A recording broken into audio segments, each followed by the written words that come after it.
இன்னைக்கு இருக்கிற காலகட்டத்துல நம்ம எல்லாருக்குமே கல்வி எவ்வளவு முக்கியம்னு தெரியும். கல்வி தான் ஒருத்தரோட வாழ்க்கையின் மேன்மையை தீர்மானிக்கக்கூடிய கருவியா இருக்கு. அப்படிப்பட்ட கல்வி சரியான பாதையில அமைய வேண்டியதும் மிக முக்கியம். பள்ளி கல்வியை பொறுத்தவரை 10ஆம் வகுப்பும் 12ஆம் வகுப்பும் ஒவ்வொருத்தரோட கல்வியிலையும் முக்கியமான மாற்றத்தை ஏற்படுத்தக்கூடியது. 10ஆம் வகுப்புல பெறும் மதிப்பெண்களை வச்சுதான் 12ஆம் வகுப்புல எந்த பிரிவை தேர்ந்தெடுக்கணுங்கிற முக்கியமான முடிவு எடுக்கப்படுது.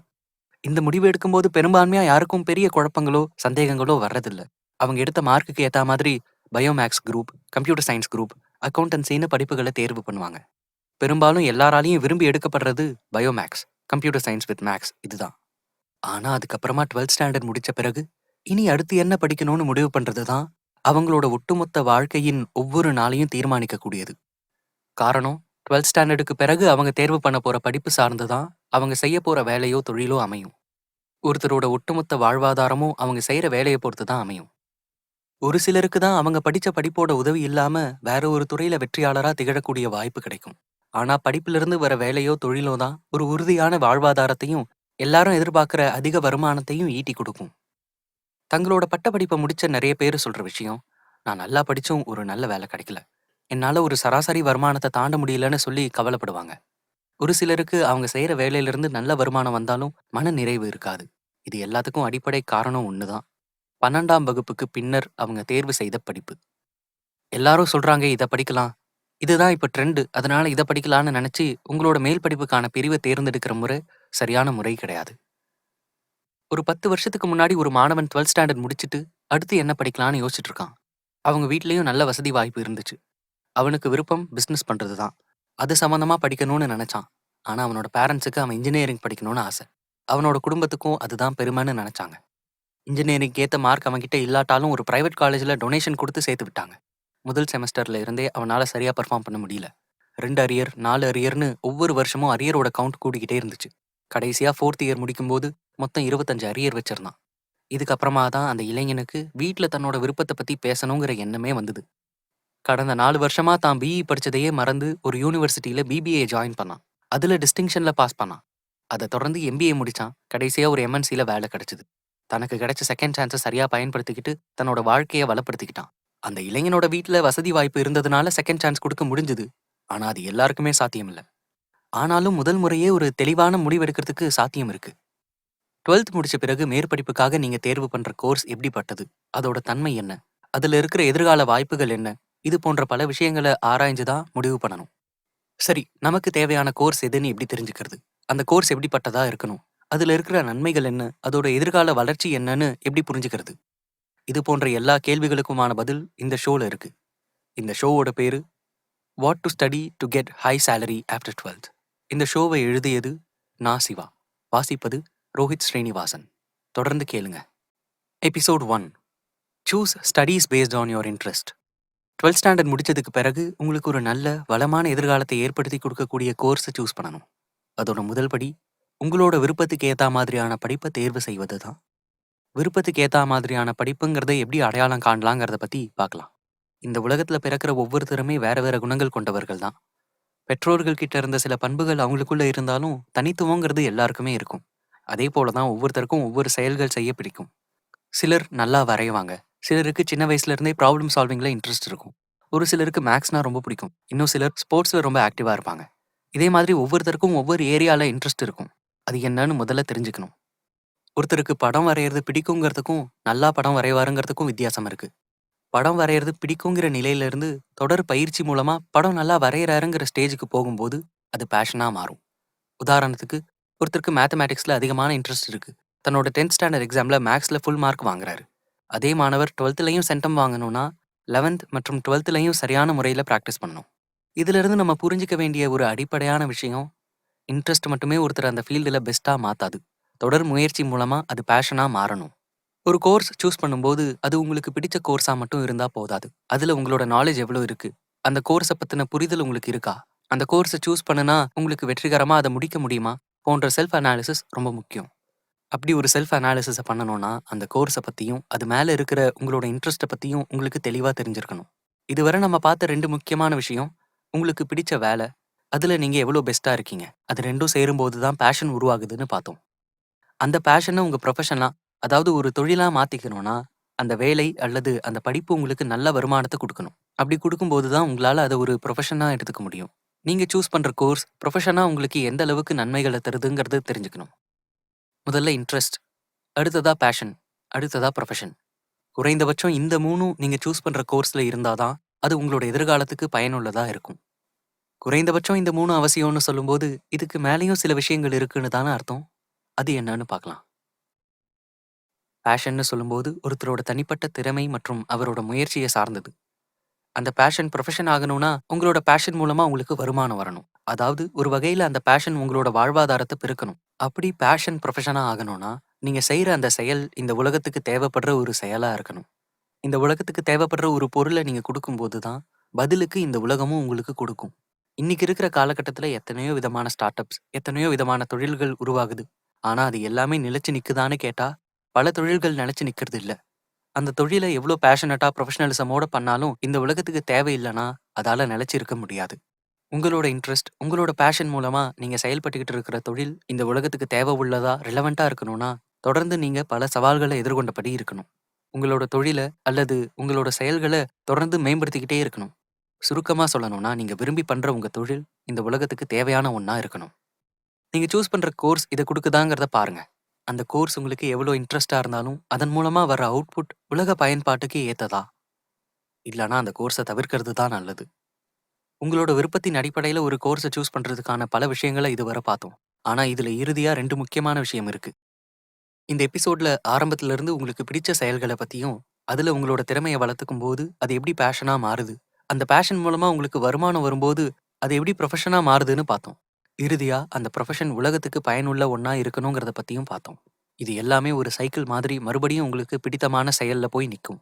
உங்களுக்கு பிடிச்ச அந்த செயலும், இந்த உலகத்தோட தேவையும் ஒண்ணுதாங்கிற நிலை வரும்போது தான், உங்களோட இலக்க நீங்க அடையறீங்க. உங்களோட விருப்பம் பேஷனா மாறி, அது ஒரு ப்ரொஃபஷனா உருவெடுத்து, இந்த உலகத்தோட தேவைகள பூர்த்தி பண்ற நிலைக்கு நீங்க வரும்போது தான், உங்களோட வாழ்க்கை முழுமை பெறும். இது எல்லாமே ஒண்ணு சேரும்போது தான், உங்களோட வாழ்க்கையின் அர்த்தத்த உங்களால உணர முடியும்.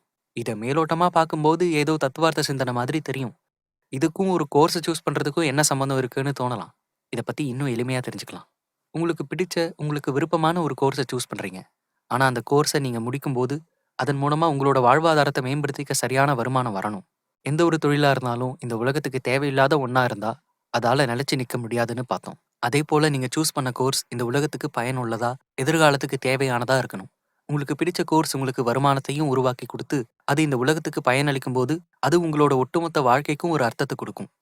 நீங்க விரும்புறத செய்றீங்க. அது இந்த உலகத்துக்கும் பயனுள்ளதா இருக்கு. உங்களுக்கும் பயனுள்ளதா இருக்கு. நீங்க உங்க விருப்பத்தின் அடிப்படையில கோர்ஸ சூஸ் பண்ணும்போது, இது எல்லாத்தையும் புரிஞ்சுக்கணும். அப்பதான் உங்களால ஒரு சக்சஸ்ஃபுல்லான, நிம்மதியான வாழ்க்கைய வாழ முடியும்.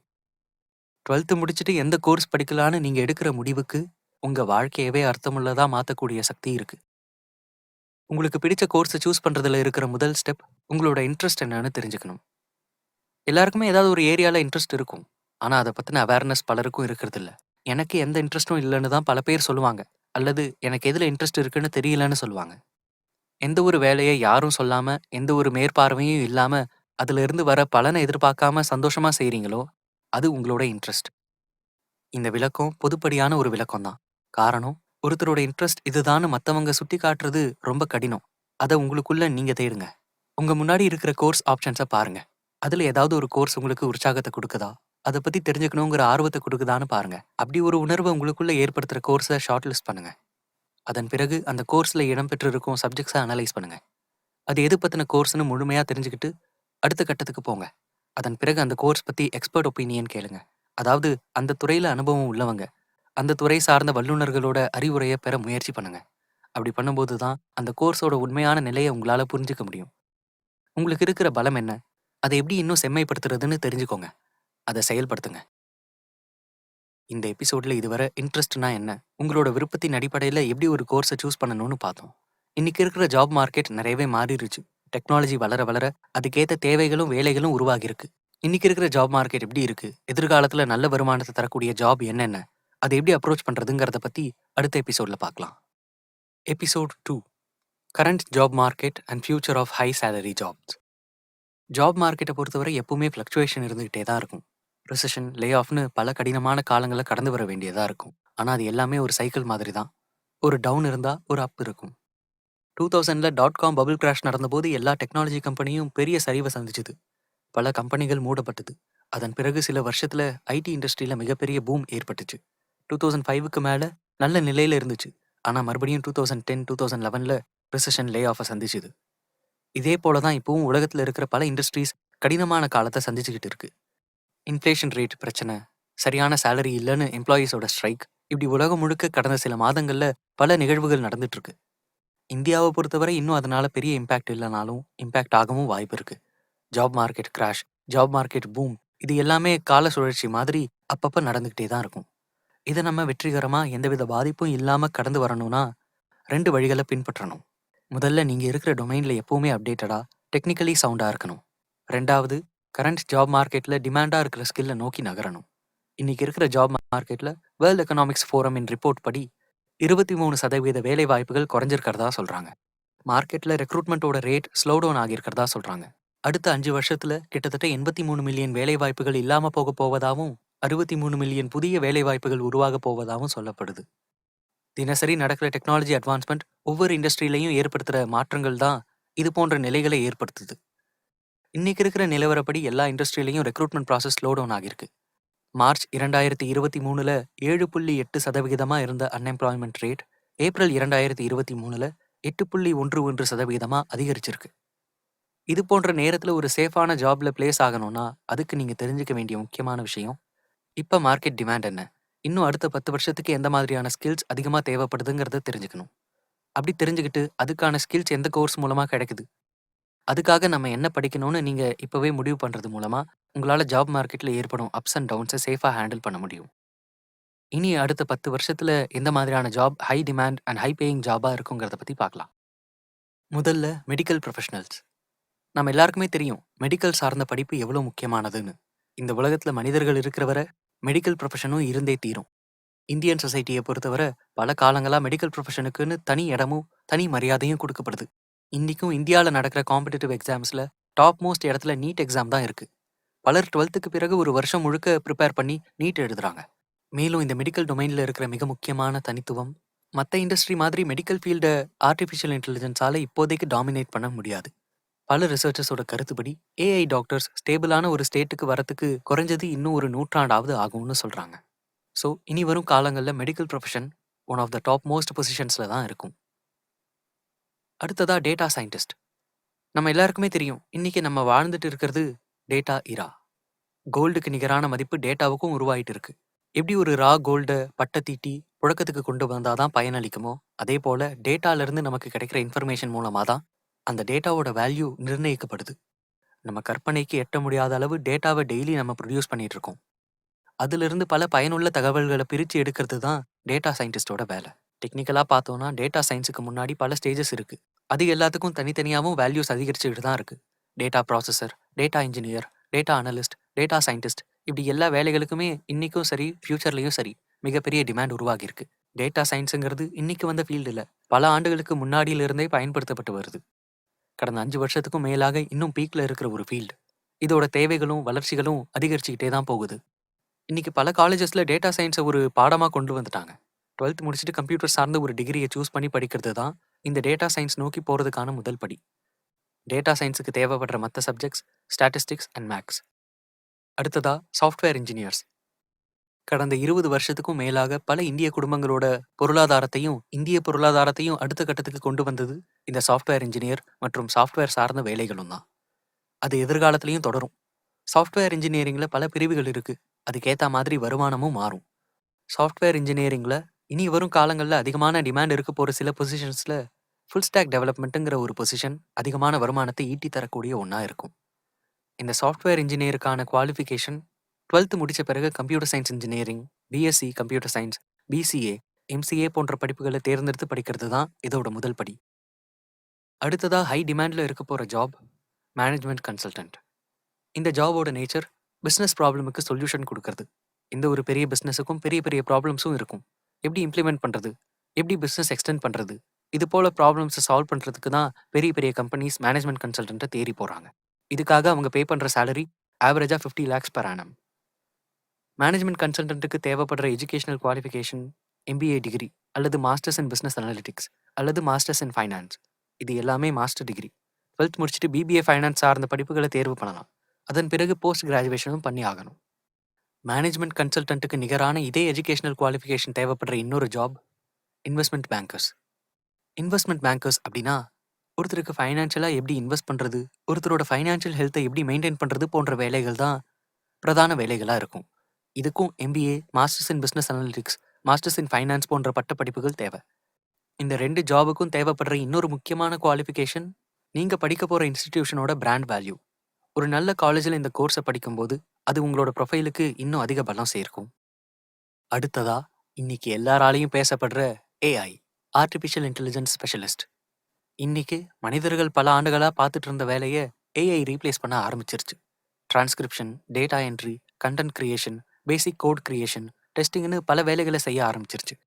அப்படிப்பட்ட ஒரு ஏஐ சிஸ்டமை டெவலப் பண்ணுறதுக்கு ஒரு ஏஐ சயின்டிஸ்ட் தேவை. இதுதான் இன்னும் பல ஆண்டுகளுக்கு மிகப்பெரிய டிமாண்டாக இருக்க போகுது. மேலும் இது கூட நெருக்கமான தொடர்பு கொண்ட மெஷின் லேர்னிங் இன்ஜினியர்ஸுக்கும் மிகப்பெரிய டிமாண்ட் இருக்கு. ஒரு ஏஐ ஸ்பெஷலிஸ்ட் ஆகணும்னா அடிப்படையில் கம்ப்யூட்டர் சம்மந்தப்பட்ட கோர்சஸை செலக்ட் பண்ணி படிக்கணும். அதன் பின்னர் போஸ்ட் கிராஜுவேஷனும் தேவைப்படும். இன்னைக்கு பல யூனிவர்சிட்டிஸ் அண்ட் காலேஜஸில் ஏஐ, டேட்டா சயின்ஸ், மெஷின் லேர்னிங்குக்கு தனியாக பிரான்ச்சஸை உருவாக்கிட்டு வராங்க. அது போன்ற காலேஜஸை சூஸ் பண்ணி படிக்கிறது மூலமாகவும் உங்களால் இந்த டெக்னாலஜி ஃபீல்டுக்குள்ளே போக முடியும்.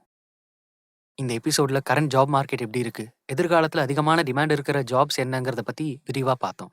இனி ஹை பேயிங் கரியர்ஸை உருவாக்கக்கூடிய ஃபீல்ட்ஸ் என்னென்ன, அதில் இருக்கிற ஜாப் ஆப்பர்ச்சுனிட்டிஸ் என்னென்னங்கிறத பற்றி அடுத்த எபிசோடில் பார்க்கலாம்.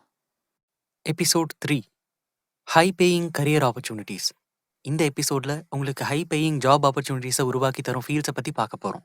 உங்களுக்கு அதிகமான வருமானத்தை ஈட்டி தரும் ஜாப்ஸ் அல்லது ஃபீல்ட்ஸ் இந்த உலகத்தில் ஏற்படுத்துகிற இம்பேக்டும் அதிகமாக இருக்கும். பொதுவாக பலரால் சொல்லப்படுற ஒரு ஸ்டேட்மெண்ட், நான் இவ்வளோ கஷ்டப்பட்டு ராத்திரி பகலாக வேலை பார்க்குறேன், ஆனால் ஒரு ஏசி ரூமில் உட்காந்துக்கிட்டு கொஞ்ச நேரம் மட்டும் வேலை பார்த்துட்டு என்னை விட பல மடங்கு அதிகமாக சம்பளம் வாங்குறான் அவன். இதுக்கு பின்னாடி இருக்கிற ஒரு சின்ன விஷயம் என்னன்னா, ஒருத்தர் செய்கிற வேலை எந்த அளவுக்கு இம்பேக்டை ஏற்படுத்துதோ அதுக்கேற்ற மாதிரியான ரிட்டர்ன் தான் கிடைக்கும். அதாவது அதுக்கேற்ற வருமானம் தான் கிடைக்கும். இனி வரும் காலத்தில் நீங்கள் எவ்வளோ நேரம் வேலை பார்க்குறீங்க, என்ன வேலை பார்க்குறீங்க, எவ்வளோ கஷ்டப்பட்டு வேலை பார்க்குறீங்கன்னுலாம் யாரும் கவனிக்க போகிறதில்ல. நீங்கள் செய்கிற வேலை எந்த அளவு இம்பேக்டை ஏற்படுத்துதோ அந்த அளவுக்கு தான் உங்கள் வேலைக்கான மதிப்பும் நிர்ணயிக்கப்படும். அப்படிப்பட்ட ஹை பேயிங் ஜாப் ஆப்பர்ச்சுனிட்டிஸை உருவாக்கி கொடுக்குற முக்கியமான ஃபீல்ட்ஸில் ஒன்று தான் ஸ்டெம், அதாவது science, technology, engineering and mathematics. இதுதான் எஸ்டிஇஎம், ஸ்டெம்னு சொல்கிறாங்க. இந்த ஃபீல்ட்ஸ் உருவாக்கி கொடுக்குற ஜாப்ஸ் மூலமாக அதிகமான வருமானத்தை பெற முடியும். ஸ்டெம் உங்களுக்கு கொடுக்குற கரியர் ஆப்பர்ச்சுனிட்டிஸ் என்னென்னங்கிறத பற்றி பார்க்கலாம். முதல்ல ஸ்டாட்டிஸ்டிஷியன். நம்ம போன எபிசோட்லேயே பார்த்தோம், இன்னைக்கு நாம் வாழ்ந்துட்டு இருக்கிறது இன்ஃபர்மேஷன் ஈரா. தினமும் நம்ம நினச்சி பார்க்க முடியாத அளவுக்கு டேட்டாவை ப்ரொடியூஸ் பண்ணிட்டு இருக்கோம். அந்த டேட்டாவை பயனுள்ள இன்ஃபர்மேஷனாக மாற்றுறதுக்கு ஸ்டாட்டிஸ்டிக்ஸ் ரொம்ப அவசியம். டேட்டா சயின்ஸோட பேசிக்ஸ் ஸ்டாட்டிஸ்டிக்ஸ் அண்ட் மேத்தமேட்டிக்ஸ் தான். ஸ்டெம் உருவாக்கி தரும் ஸ்டாட்டிஸ்டிஷியன்கிற கரியர் மிக முக்கியமான ஒரு high paying job. Mathematics, statistics, computer science, economics, econometrics, material sciences இது போன்ற பாடப்பிரிவுகளில் பேச்சுலர் டிகிரியோ அல்லது மாஸ்டர் டிகிரியோ படிப்பது மூலமாக உங்களால் ஸ்டாட்டிஸ்டிஷியன் ஆக முடியும். அடுத்ததா ஆக்சுவரி. இதுவும் வளர்ந்து வரும் முக்கியமான ஒரு ஜாப் ஆப்பர்ச்சுனிட்டி. ஆக்சுவரி அப்படின்னா ஃபைனான்ஷியல் ரிலேட்டடான ரிஸ்க், ப்ரெடிக்ஷன், அன்சர்டனிட்டி இது எல்லாத்தையும் கால்குலேட் பண்ணி அதுக்கேற்ற டெசிஷனை எடுக்கிற ஒரு job. Health insurance, property insurance, life insurance போன்ற ஃபீல்ட்ஸில் ஆக்சுவரிக்கான அதிகமான ஜாப் ஆப்பர்ச்சுனிட்டிஸ் இருக்குது. 12th முடிச்சுட்டு பிஎஸ்சி ஆக்சுவரி சயின்ஸ் கோர்ஸ் படிப்பது மூலமாக உங்களால் இந்த ஃபீல்டுக்குள்ளே வர முடியும். மேலும் இதில் மாஸ்டர்ஸ் டிகிரி பண்ணுறதுக்கான வாய்ப்பும் இருக்குது. அடுத்ததா இன்ஃபர்மேஷன் செக்யூரிட்டி அனலிஸ்ட். நம்ம இப்போ வாழறது இன்ஃபர்மேஷன் ஈரா. அதில் இன்ஃபர்மேஷன் செக்யூரிட்டிங்கிறது மிக முக்கியமானது. சில டீகேட்ஸுக்கு முன்னாடி கிளவுட் இன்ஃப்ராஸ்ட்ரக்சர்லாம் பெரிய அளவுக்கு பெருகாத காலத்தில் அந்தந்த கம்பெனி தங்களுக்குன்னு ஒரு சிஸ்டமை வச்சுருப்பாங்க. அது அவங்களோட ப்ரெமிசஸ்குள்ளே இருக்கும். ஆனால் இன்னைக்கெல்லாம் கிளவுட் ஸ்டோரேஜுங்கிற போது உங்களோட இன்ஃபர்மேஷன் பல 1000 கிலோமீட்டர் தள்ளி ஏதோ ஒரு இடத்துல ஸ்டோர் ஆகியிருக்கும். இந்த மாதிரி ஒரு சூழலில் இன்ஃபர்மேஷன் செக்யூரிட்டிங்கிறது மிக அவசியம். மேலும் இன்னைக்கு எல்லாமே டிஜிட்டல் மயமாக மாற்றப்பட்டிருக்கு. பல முக்கியமான சென்சிட்டிவ் தகவல்கள் ஆன்லைன் மூலமாக பரிமாறப்படுது. அது போன்ற தகவல்களை பாதுகாப்பாக வச்சுக்க இன்ஃபர்மேஷன் செக்யூரிட்டி அனலிஸ்ட் மிகப்பெரிய ரோல் வகிக்கிற ஒரு job position. Computer related degree அல்லது கோர்ஸ் படிப்பது மூலமாக உங்களால் இந்த இன்ஃபர்மேஷன் செக்யூரிட்டி ஏரியாக்குள்ளே நுழைய முடியும். அடுத்ததா பெட்ரோலியம் இன்ஜினியர். பெட்ரோலியம் இன்ஜினியரோட ஜாப் ரோல் நிலத்துக்கடியில் இருக்கிற ஆயில் அண்ட் கேஸை எக்ஸ்ட்ராக்ட் பண்ணக்கூடிய சிஸ்டமை உருவாக்கக்கூடிய ஒரு முக்கியமான ஜாப். பெட்ரோல் நமக்கு எவ்வளோ அவசியங்கிறது நம்ம எல்லாருக்குமே தெரியும். நாளுக்கு நாள் பெட்ரோலுக்கான டிமாண்ட் அதிகரிச்சுக்கிட்டே தான் போகுது. இன்ஜினியரிங் காலேஜஸில் பெட்ரோலியம் இன்ஜினியரிங்கிற ஒரு கோர்ஸ் ஆஃபர் பண்ணப்படுது. அதை படிப்பது மூலமாக உங்களால் பெட்ரோலியம் இன்ஜினியர் கரியருக்குள்ளே வர முடியும். அடுத்ததா சைக்காலஜிஸ்ட். சைக்காலஜிஸ்ட்டுங்கிற ப்ரொஃபஷன் புதுசு இல்ல. ரொம்ப காலமா இருக்கிற ஒரு ஸ்டேபிளான ஒரு ஃபீல்டு. ஆனா இன்னைக்கு இருக்கிற கால சூழ்நிலையில சைக்காலஜிஸ்ட்டோட தேவை அதிகரிக்கப்பட்டிருக்கு. இன்னைக்கு இருக்கிற லைஃப் ஸ்டைல் பலருக்கும் பல வகையான மனம் சார்ந்த பிரச்சனைகள உருவாக்குது. அது எல்லாத்துக்கும் சொல்யூஷன் குடுக்குற சைக்காலஜிஸ்ட் ரோலுக்கு அதிகமான முக்கியத்துவம் கிடைச்சிருக்கு. Clinical psychology, counselling psychology, industrial சைக்காலஜின்னு பல பிரிவுகள் இருக்கு. சைக்காலஜில பேச்சுலர் அண்ட் மாஸ்டர் டிகிரி படிப்பது மூலமா உங்களால ஒரு சைக்காலஜிஸ்ட் ஆக முடியும். ஸ்டெம் ஃபீல்ட்ஸ்ல இருக்கிற ஒரு சில முக்கியமான ஜாப் பொசிஷன்ஸ பத்தி பார்த்தோம். இது போல இன்னும் பல ஹை டிமாண்ட் பொசிஷன்ஸும் இருக்கு. அடுத்ததா மெடிக்கல் அண்ட் ஹெல்த் கேர் கரியர்ல இருக்கிற ஹை பேயிங் ஜாப்ஸ பத்தி பார்க்கலாம். Medical and health care field. நம்ம முன்னாடியே சொன்ன மாதிரி மனிதர்கள் இருக்கிற வரை இந்த ஃபீல்டும் இருக்கும். இந்த ஃபீல்டுல இருக்கிற பல ஜாப் ஆப்பர்ச்சுனிட்டீஸ் இன்னைக்கு ஜாப் மார்க்கெட்ல ஒரு ஹை பேயிங் ஜாப்ஸா இருக்கு. அது சிலவற்றை பத்தி இப்ப பார்க்கலாம். 1. அனஸ்தீசியாலஜிஸ்ட். இவங்களோட ரோல் பேஷண்ட்ஸுக்கு before and after surgery anaesthesia கொடுக்கறது தான். எவ்வளோ பெரிய சர்ஜனா இருந்தாலும் அனஸ்தீசியா கொடுக்கறதுக்கு ஒரு அனஸ்தீசியாலஜிஸ்ட் தான் வரணும். ஹெல்த் கேர் ஃபீல்டில் இவங்களோட ரோல் மிக முக்கியமான ஒன்றா திகழுது. 2. சர்ஜன். மெடிக்கல் ட்ரீட்மெண்ட்ல சர்ஜரிங்கிறது ஒரு மேஜர் ரோலை ப்ளே பண்ணுது. அந்த சர்ஜரி பண்ணுறதுக்கு சர்ஜனுக்கு மட்டும்தான் அனுமதி இருக்கு. இந்தியாவை பொறுத்தவரை சர்ஜன்ஸுக்கு எப்பவுமே டிமாண்ட் அதிகம். அது இனி வரும் காலங்கள்லையும் அப்படிதான் இருக்கும். மேலும் கைனகாலஜிஸ்ட், பீடியாட்ரிஷியன், டென்டிஸ்ட் போன்ற பல ஜாப் பொசிஷனும் ஹெல்த் கேர் டொமைனில் ஹை பேயிங் ஜாப்ஸாக இருக்கு. பிஸ்னஸ் அண்ட் ஃபைனான்ஸ் கரியர்ல பல ஹை பேயிங் ஜாப்ஸ் ரீசெண்ட் இயர்ஸ்ல உருவாகி இருக்கு. உதாரணத்துக்கு management consultant, investment bankers, investment specialist, investment portfolio manager, இப்படி பல ஜாப் ரோல்ஸ் இன்வெஸ்ட்மெண்ட் ரிலேட்டடாக இருக்கு. மேலும் financial adviser, financial risk manager, எக்கானமிஸ்ட்னு பல நிதி சார்ந்த நுட்பமான வேலைகளை செய்வதற்காக பல ஜாப் ஆப்பர்ச்சுனிட்டிஸ் ஃபைனான்ஸ் செக்டார்ல இருக்கு. இது போன்ற ஜாப் ஆப்பர்ச்சுனிட்டிஸுக்கு ஃபைனான்ஸ் ரிலேட்டடான எஜுகேஷனல் பேக்ரவுண்ட் இருக்கணும். அடுத்ததா கிரியேட்டிவ் ஃபீல்டில் இருக்கிற ஹை பேயிங் ஜாப் ஆப்பர்ச்சுனிட்டிஸை பற்றி பார்க்கலாம்.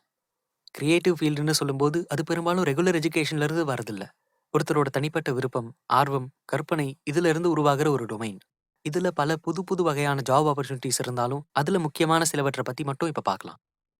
முதல்ல creative director. Graphic design, media, music போன்றவற்றை வடிவமைக்கும் ஒரு வேலை தான் இந்த கிரியேட்டிவ் டைரக்டர். அதிகமான கிரியேட்டிவிட்டி இருக்கிற ஒருத்தரால இந்த ஃபீல்டில் பெரிய அளவில் சாதிக்க முடியும். Graphic design, visual communication, animation போன்ற கோர்ஸ்ல பேச்சுலர் அல்லது மாஸ்டர்ஸ் படிப்பது மூலமா இந்த ஃபீல்டில் உங்களால நல்லா பர்ஃபார்ம் பண்ண முடியும். Art director, animator, game designer இது எல்லாமே கிரியேட்டிவ் ஃபீல்ட்ஸ்ல இருக்கிற சில ஹை பேயிங் ஜாப். அடுத்ததா ஹை பேயிங் ஃபீல்டில் இருக்கக்கூடிய மிக முக்கியமான ஃபீல்டு லீகல் கரியர்ஸ், அதாவது நீதித்துறை சார்ந்த வேலைகள். Trial lawyers, cyber lawyer, intellectual property, human rights lawyer இது எல்லாமே லீகல் ஃபீல்டில் இருக்கிற முக்கியமான ஹை பேயிங் ஜாப்ஸ்.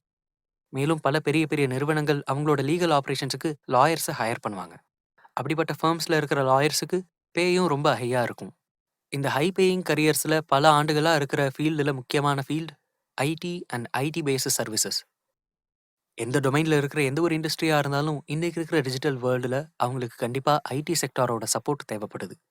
அப்படிப்பட்ட ஐடி செக்டாரில் இன்றைக்கும் இனி அடுத்து வர காலங்கள்லையும் ஹை பேயிங் ஜாப்ஸாக இருக்க போகிறது என்னென்ன ஜாப்னு பார்க்கலாம். 1. டிவாப்ஸ் இன்ஜினியர். கிளவுட் சம்பந்தமான ஆப்ரேஷன்ஸை ஹேண்டில் பண்ணுறவங்க. 2. Product manager. ஒரு ப்ராடக்ட்டை சரியான முறையில் மெயின்டைன் அண்ட் மானிட்டர் பண்ணி லைவுக்கு கொண்டு வரவங்க. 3. Information research scientist. 4. AI architect. 5. Data scientist. 6. Full stack developers. இப்படி இன்னும் பல high paying job opportunities IT செக்டார்ஸில் இருக்குது. இதுவரை நம்ம பார்த்த ஃபீல்டு போக இன்னும் பல புது புது ஃபீல்டு உருவாயிட்டு தான் இருக்குது. ஆனால் இந்த ஹை பேயிங் ஜாப்ஸ்னு வரும்போது அதுக்கு முக்கியமான தேவை strong skill set and passion. இந்த ரெண்டில் ஏதாவது ஒன்று இல்லைனா கூட இந்த ஹை பேயிங் ஜாப்ஸை ஹேண்டில் பண்ணுறது ரொம்ப கஷ்டம். ஸோ ஹை பேயிங் ஜாப்ஸ்ன்னு சொல்லும்போதே அதில் பேஷனும் ப்ரொஃபஷனும் மிக முக்கியமானது. நீங்கள் எந்த ஒரு ஃபீல்டை சூஸ் பண்ணாலும் சரி, அதோட முக்கியத்துவத்தையும் அதோட தனித்துவத்தையும் அந்த ஃபீல்டோட நோக்கத்தையும் தெளிவாக புரிஞ்சுக்கிட்டாதான் அதில் ரொம்ப நாள் சர்வை பண்ண முடியும். இதுவரை இந்த எபிசோடில் ஹை பேயிங் ஜாப்ஸ் உருவாக்குற கரியர்ஸை பற்றி பார்த்தோம். இனி அடுத்த எபிசோடில் ஹை பேயிங் ஜாப்ஸை தரும் ப்ரொஃபஷனல் டிகிரிஸை பற்றி பார்க்கலாம். தொடர்ந்து கேளுங்க. Episode 4. Top professional degree to get high salary. போன எபிசோடில் எந்தெந்த டொமைன் எந்த மாதிரியான ஹை பேயிங் ஜாப்ஸை உருவாக்குதுன்னு பார்த்தோம். இந்த எபிசோடில் ஹை பேயிங் ஜாப்ஸுக்கு என்ட்ரி பாயிண்டாக இருக்கிற ப்ரொஃபஷனல் டிகிரிஸை பற்றி பார்க்கலாம். முதல்ல எம்பிபிஎஸ். பொதுவாக எல்லாருக்குமே தெரியும், எம்பிபிஎஸ் படிக்கணும்னா நீட்டுங்கிற என்ட்ரன்ஸ் எக்ஸாம் எழுதி அதில் பாஸ் பண்ணணும். பல மாணவர்கள் நீட்டுக்காக முன்கூட்டியே ப்ரிப்பேர் பண்ண ஆரம்பிச்சிருவாங்க. சிலர் 12th அப்புறமா ஒரு வருஷம் ஃபுல்லாக ப்ரிப்பேர் பண்ணிவிட்டு இந்த நீட் எக்ஸாமை அட்டன் பண்ணுவாங்க. இந்த கோர்ஸோட டியூரேஷன் 5.5 years ப்ளஸ் ஒரு வருஷம் இன்டர்ன்ஷிப்பும் பண்ணணும். சராசரியாக 6 lakhs வரை சேலரி வாங்க முடியும். மேலும் எக்ஸ்பீரியன்ஸ் அதிகமாகும்போது 12 லேக்ஸ் per annumக்கு மேலேயும் சேலரி வாங்க முடியும். மேலும் தனியாக கிளினிக் ஸ்டார்ட் பண்ணுற ஒரு நல்ல ஆப்பர்ச்சுனிட்டியும் இருக்குது. அடுத்ததா பிஇ அண்ட் பிடெக். இன்ஜினியரிங் பொறுத்தவரை நல்ல ஹை சேலரி பெற்றுத்தரக்கூடிய பல கோர்சஸ் இருக்குது. அதில் computer science, data science, machine லேர்னிங்கை பற்றி முந்தின எபிசோட்லேயே பார்த்தோம். ஹை சேலரி பெற்றுத்தரக்கூடிய மற்ற ஃபீல்ட்லேயும் சில கோர்சஸ் இருக்குது.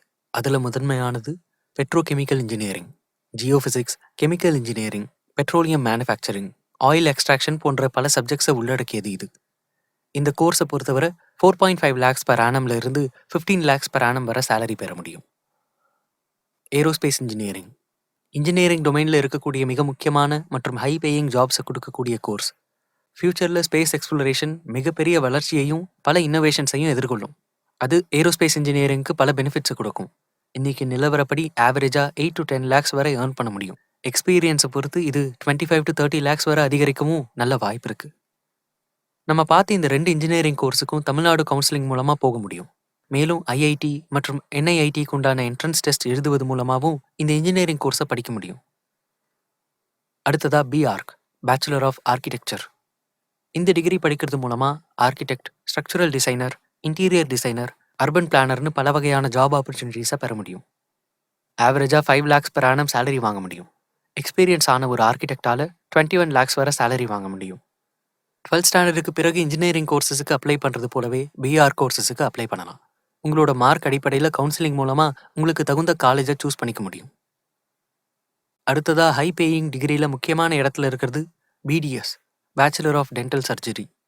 இந்த பிடிஎஸ் கோர்ஸை முடிக்கிறது மூலமாக உங்களால் டாக்டர் ஆக முடியும். Doctor with specialisation of dental surgery. பல் சம்பந்தமான நோய்களை, பிரச்சனைகளை ட்ரீட் பண்ணக்கூடிய டாக்டராக ப்ராக்டிஸ் பண்ண முடியும். இந்த கோர்ஸோட எஜுகேஷனல் குவாலிஃபிகேஷன் 12th ஸ்டாண்டர்டில் 50% மேலே எடுத்து பாஸ் பண்ணியிருக்கணும். ப்ளஸ் நீட் எக்ஸாமில் கண்டிப்பாக பாஸ் பண்ணியிருக்கணும். நீட் எக்ஸாமில் வரும் கட் ஆஃப் அடிப்படையில் கவுன்சிலிங் மூலமாக உங்களால் காலேஜை சூஸ் பண்ண முடியும். இது ஒரு 4 year கோர்ஸ் ப்ளஸ் ஒரு வருஷம் கம்பல்சரி இன்டர்ன்ஷிப்பும் உண்டு. மேலும் மாணவர்களுக்கு 15,000 40,000 வரை இன்டர்ன்ஷிப்லேயே வழங்கப்படுது. இந்த கோர்ஸ் முடிச்ச ஆரம்ப காலத்திலேயே ஒரு பிடிஎஸ் டாக்டரால் 4 to 10 லேக்ஸ் வரை சேலரி வாங்க முடியும்.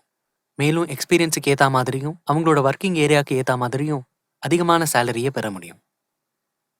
ஸ்டெம் கோர்சஸ் மட்டும் இல்லாமல் பிபிஏ போன்ற படிப்புகளும் பல ஹை பேயிங் ஜாப்ஸை உருவாக்கி தரும். நம்ம கடந்த எபிசோட்லேயே மேனேஜ்மெண்ட் கன்சல்டன்ட், இன்வெஸ்ட்மெண்ட் பேங்கர்ஸ் போன்ற ஜாப் ஆப்பர்ச்சுனிட்டிஸை பற்றி பார்த்தோம்.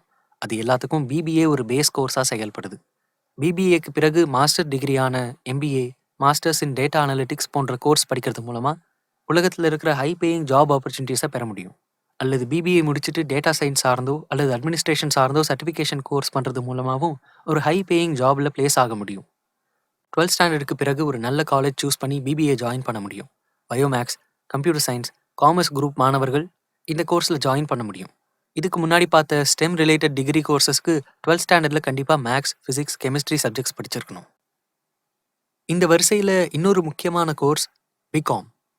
இந்த கோர்ஸை சூஸ் பண்ணுறதுக்கு 12th ஸ்டாண்டர்டில் காமர்ஸ் அல்லது அக்கௌண்டன்சி சார்ந்த சப்ஜெக்ட்ஸை படிச்சிருக்கணும். கவர்மெண்ட் கைட்லைன்ஸ் படி இந்த சப்ஜெக்ட்ஸ்லாம் படிச்சிருந்தா தான் பிகாம் கோர்ஸில் ஜாயின் பண்ண முடியும். ஆனால் ஒரு சில ப்ரைவேட் இன்ஸ்டிடியூஷன்ஸில் இந்த சப்ஜெக்ட்ஸ் பேக்ரவுண்ட் இல்லாமலும் ஜாயின் பண்ண முடியும்.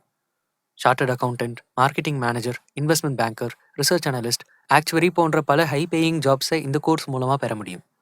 ஆவரேஜாக 6 lakhs to 20 lakhs வரை ஏர்ன் பண்ண முடியும். அடுத்ததா லீகல் டிகிரி.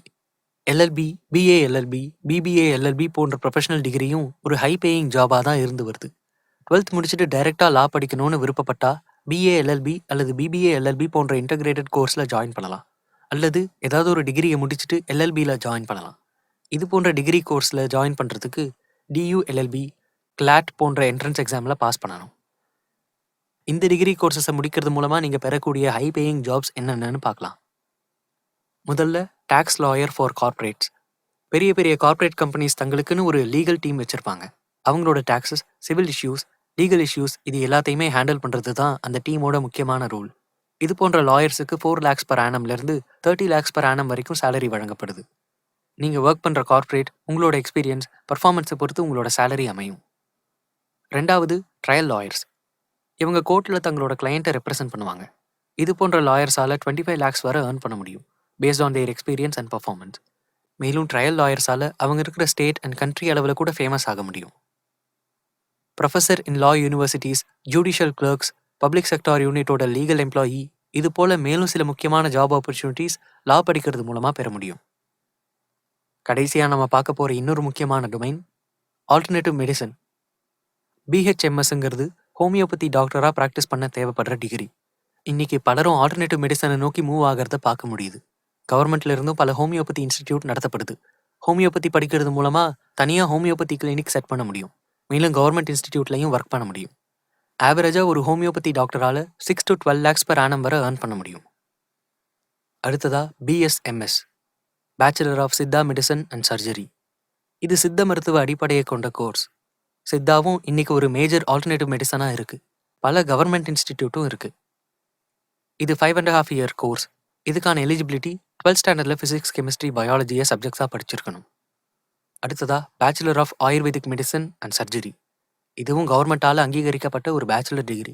சித்தாக்கு இருக்கிற அதே எலிஜிபிலிட்டி தான் இந்த பிஏஎம்எஸ்க்கும் அப்ளை ஆகும்.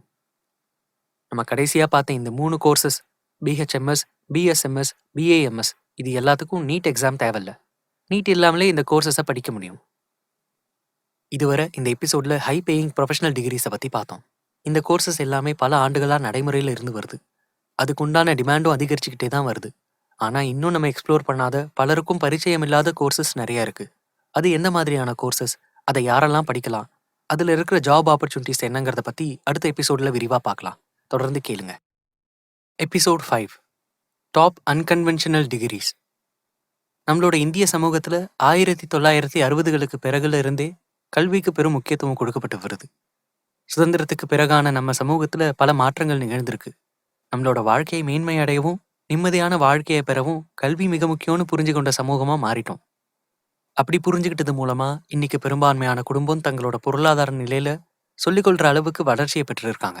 ஆனா இப்ப நமக்கு முன்னாடி இருக்கிற இன்னொரு பிரச்சனை தேக்க நிலை. தேக்க நிலைனா என்னன்னு கொஞ்சம் விரிவா பார்க்கலாம். 70களில் தமிழ்நாடு பொறுத்தவரை 10க்கும் குறைவான இன்ஜினியரிங் காலேஜ் தான் இருந்துச்சு. இன்ஜினியரிங்கோட மதிப்பு பெருக பெருக இன்ஜினியரிங் காலேஜோட எண்ணிக்கையும் பெருகுச்சு. இப்படி பெருகி வந்த இன்ஜினியரிங் காலேஜஸோட எண்ணிக்கை 2011ல் 500ங்கிற எண்ணிக்கையில் இருந்துச்சு. ஆனால் இன்னைக்கு 1100க்கும் அதிகமான காலேஜஸ் உருவாயிருக்கு. இதுக்கு காரணம் மக்கள் மனதில் இருக்கிற தேக்க நிலை. எம்பிபிஎஸ் அல்லது இன்ஜினியரிங் படித்தாதான் நல்ல வேலைக்கு போக முடியுங்கிற நம்பிக்கை அவங்க மனசில் வேரூன்றி இருக்கு. ஆனால் இன்ஜினியரிங், மெடிசனை தாண்டி பல புது புது கோர்சஸ் இன்றைய மார்க்கெட்டோட தேவைக்கு ஏற்ப உருவாகியிருக்கு. ட்ரெடிஷ்னல் கோர்சஸான எம்பிபிஎஸ், பிடெக், பிஇ, பிகாம் கோர்சஸுக்கு நிகரான வேலை வாய்ப்புகளையும் வருமான வாய்ப்புகளையும் உருவாக்கி தருது. இந்த கேட்டகரியில் என்னென்ன கோர்சஸ்லாம் இருக்கு, அதில் இருக்கிற பெனிஃபிட்ஸை பற்றி இந்த எபிசோடில் விரிவாக பார்க்கலாம். Merchant navy. இந்த ஜாபோட நேச்சர் கமர்ஷியல் மரீன் டிரான்ஸ்போர்ட். அதாவது கமர்ஷியலாக கப்பல் மூலமாக கொண்டு செல்லப்படும் குட்ஸை ஹேண்டில் பண்ணுறது தான் இந்த மர்ச்சன்ட் நேவியோட ஜாப். பல மர்ச்சன்ட் ஷிப்ஸ் உலகம் முழுக்க இயக்கப்படுது. பிரைவேட் அண்ட் கவர்மெண்ட் 2 செக்டாரும் இதில் ஈடுபட்டிருக்காங்க. மர்ச்சன்ட் நேவிக்கான படிப்புக்கு இந்தியா முழுக்க பல ஸ்பெசிஃபிக்கான காலேஜஸ் இருக்கு. BTech marine engineering, BTech naval architecture and ocean engineering, BSc nautical சயின்ஸ்னு பல வகையான மரீன் ரிலேட்டட் கோர்ஸ் இருக்கு. மர்ச்சன்ட் நேவியோட average salary 2 lakhs per month இருக்கு. இனிஷியல் சேலரி 4 lakhs per annumல இருந்து 30 lakhs per annum வரை இருக்கு. இந்த கோர்ஸில் ஜாயின் பண்ணுறதுக்கு 12th ஃபிசிக்ஸ், கெமிஸ்ட்ரி, பயாலஜி படிச்சிருக்கணும். மினிமம் 50% மார்க் இருக்கணும். அடுத்ததா ஈவெண்ட் மேனேஜ்மெண்ட். இன்னைக்கு ஈவெண்ட் மேனேஜ்மெண்ட்ங்கிறது மிக முக்கியமான வேகமாக வளர்ந்துட்டு வரும் ஒரு ஜாப் ஆப்பர்ச்சுனிட்டியாக இருக்குது. கல்யாணத்துலேருந்து பர்த்டே பார்ட்டிக்கு கூட ஈவெண்ட் மேனேஜர்ஸை ஹையர் பண்ணுற ஒரு பழக்கம் வளர்ந்துக்கிட்டு வருது. சினிமாவை பொறுத்தவரை இன்னைக்கெல்லாம் audio launches, trailer launches, success மீட்டுன்னு பல ஈவெண்ட்ஸ் பல கோடி ரூபாய் செலவில் நடத்தப்படுது. இன்னும் எதிர்காலத்துலேயும் ஈவெண்ட் மேனேஜ்மெண்ட்கான டிமாண்ட் அதிகரிச்சுக்கிட்டே தான் போகும். இந்த ஈவெண்ட் மேனேஜ்மெண்ட்டுக்கு பேசிக்காக ஒரு டிகிரி இருக்கிறது நல்லது. அது கூட diploma in event management, PG diploma in event management போன்ற கோர்சஸை பண்ணலாம். அல்லது நேரடியாக BBA event management, BA event management கோர்ஸும் படிக்கலாம். இந்த கோர்ஸ் படிக்கிறதுக்கான எலிஜிபிலிட்டி கிரைட்டீரியா என்னன்னா 12th 45% மார்க்கோட பாஸ் பண்ணியிருக்கணும். இங்கிலீஷ் லாங்குவேஜில் ஃப்ளூயண்ட்டாக இருக்க வேண்டியதும் அவசியம். ஆவரேஜாக இனிஷியல் ஸ்டேஜ்லேயே பர் மந்த் 25,000லேருந்து 30,000 வரை ஏர்ன் பண்ண முடியும். எக்ஸ்பீரியன்ஸான கேண்டிடேட்ஸால் பர் மந்த் 1 லட்சம்லேருந்து 2 லட்சம் வரை ஏர்ன் பண்ண முடியும். ஈவெண்ட் மேனேஜ்மெண்ட் போலவே டிராவல் அண்ட் டூரிசம் சம்பந்தமான படிப்பும் பலராலையும் கவனிக்கப்படாத ஆனால் நல்லா ஏர்ன் பண்ணுறதுக்கான வாய்ப்பை ஏற்படுத்தி தர ஒரு படிப்பு. இந்த கோர்ஸ்க்கான எலிஜிபிலிட்டி 12th ஏதாவது ஒரு குரூப்பில் 55% எடுத்து பாஸ் பண்ணியிருக்கணும். டிராவல் அண்ட் டூரிசமில் bachelor, diploma and PG degree 3மே ஆஃபர் பண்ணப்படுது. ஆவரேஜாக 4 lakh per annumலேருந்து 6 lakh per annum வரை சேலரி பெற முடியும். அடுத்ததாக நம்ம பார்க்க போகிறது மிக முக்கியமான ஒரு ஜாப் ஆப்பர்ச்சுனிட்டி, அதுதான் டிஜிட்டல் மார்க்கெட்டிங். பொதுவா எந்த ஒரு பிசினஸா இருந்தாலும் அதுக்கு மார்க்கெட்டிங் ரொம்ப முக்கியமான ஒண்ணு. பல நூற்றாண்டுகளுக்கு முன்னர் பிசினஸ்ங்கிற நடைமுறை வந்த காலத்துல இருந்து மார்க்கெட்டிங் இருக்கு. மார்க்கெட்டிங்கோட அடிப்படை என்னன்னா, மக்கள் அதிகமா கூடக்கூடிய இடத்துக்கு சென்று தன்னோட ப்ராடக்ட்ட இல்ல சர்வீஸ சேல் பண்ணணும். இன்னைக்கு மக்கள் அதிகமா கூடுற, அதிக நேரம் செலவு பண்ற இடம் டிஜிட்டல் பிளாட்ஃபார்ம்.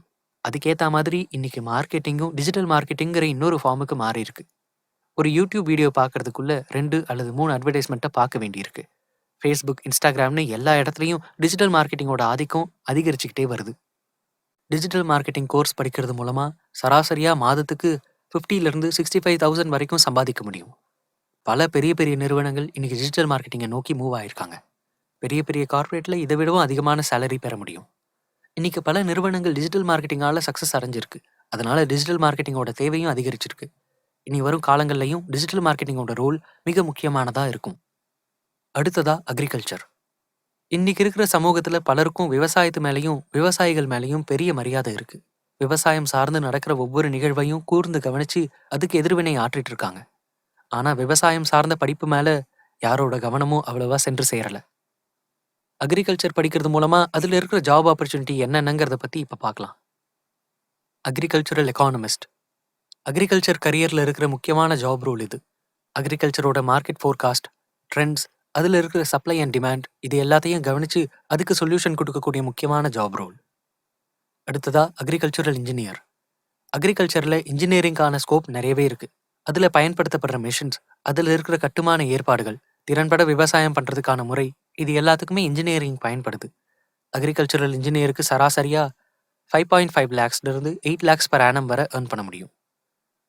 Food microbiologist. நம்மளோட சாப்பாட்டு பொருள் பல நுண்ணுயிர்களால கெட்டு போகக்கூடும். உணவு சார்ந்த பயிர்கள் நுண்ணுயிர்களோட தாக்குதலால அழிஞ்சு போகக்கூடும். அப்படிப்பட்ட நுண்ணுயிர்களை பற்றி படிச்சு அதோட செயல்பாடுகளை கட்டுப்படுத்துவது தான் இந்த ஃபுட் மைக்ரோபயாலஜிஸ்டோட வேலை. இது அக்ரிகல்ச்சரலோட ஒரு எக்ஸ்டென்ஷன் தான். ஃபுட் மைக்ரோபயாலஜிஸ்டால சராசரியா 6 லேக்ஸ் per annum வரை earn பண்ண முடியும். அக்ரிகல்ச்சரில் இருக்கிற இன்னொரு முக்கியமான job opportunity agronomy sales manager. ஒரு ப்ராடக்ட்டை உருவாக்கி அதை சேல் பண்ணலனா அதனால யாருக்கும் எந்த ஒரு பயனும் ஏற்பட போறதில்ல. இந்த ஜாபோட முக்கியமான பகுதி அக்ரோ ப்ராடக்ட்ஸை மார்க்கெட் பண்றது. ஆனா அது மட்டுமே ஃபுல் ஜாப் ரோல் கிடையாது. அந்த ப்ராடக்ட்டோட ஃபியூச்சர் பிளான், அதை எப்படி டிசைன் பண்ணணும் போன்ற மற்ற பல முக்கியமான ரோலும் இருக்கு. இனி வரும் காலங்களில் அக்ரோனமி சேல்ஸ் மேனேஜருக்கு டிமாண்ட் இன்னும் அதிகரிக்கும். இந்த அன்கன்வென்ஷனல் டிகிரிஸ்ல இருக்கிற அடுத்த டொமைன் டேட்டா சம்பந்தப்பட்டது.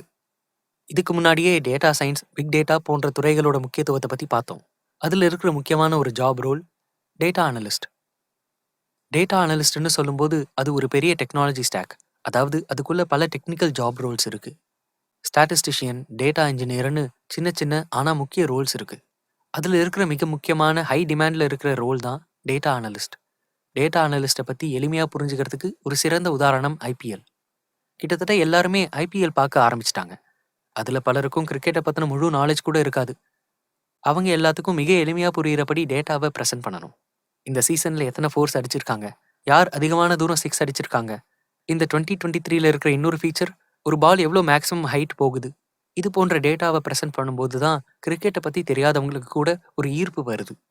இப்படிப்பட்ட டேட்டா ப்ரெசன்டேஷனுக்கு டேட்டா அனாலிசிஸ் ரொம்ப அவசியம். டேட்டா அனாலிசிஸ் பண்றவங்கள தான் டேட்டா அனலிஸ்ட்னு சொல்லுவாங்க. இன்னைக்கு பல ஃபீல்டுல எக்கச்சக்க டேட்டா குவிஞ்சு கிடக்கு. அதை சரியான முறையில் அனலைஸ் பண்ணாதான் அதுல இருந்து நமக்கு தேவையான தகவலை பெற முடியும். இந்த டேட்டா அனலிஸ்டோட ரோல் இனி வரும் காலங்கள்லையும் அதிகரிச்சுக்கிட்டே தான் இருக்கும். இது போலவே இனி வரும் காலங்கள்ல மிகப்பெரிய உயரத்தை சந்திக்க போற ஒரு ஃபீல்டு மெஷின் லேர்னிங். ஏற்கனவே இன்னைக்கு பல பெரிய கம்பெனிஸ் மெஷின் லேர்னிங்கை முழுசா யூஸ் பண்ண ஆரம்பிச்சிட்டாங்க. மெஷின் லேர்னிங் அப்படின்னா நம்ம கிட்ட இருக்கிற டேட்டாவை கம்ப்யூட்டருக்கு ஃபீட் பண்றது மூலமா அதோட ஏஐ ஆக்டிவிட்டீஸை அதிகப்படுத்த முடியும். இன்னைக்கு சாட் ஜிபிடி போன்ற பல ஏஐ பாட்ஸுக்கு பேஸா இந்த மெஷின் லேர்னிங் தான் இருக்கு.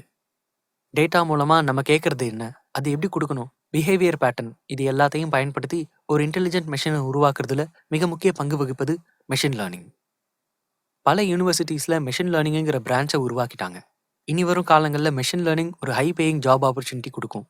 அதுல எந்தவித சந்தேகமும் இல்லை. இந்த ஷோல இதுவரை பார்த்த எல்லா எபிசோட்லையும் பல வகையான கோர்சஸை பத்தியும் அதுல இருக்கிற பெனிஃபிட்ஸை பத்தியும் பார்த்தோம்.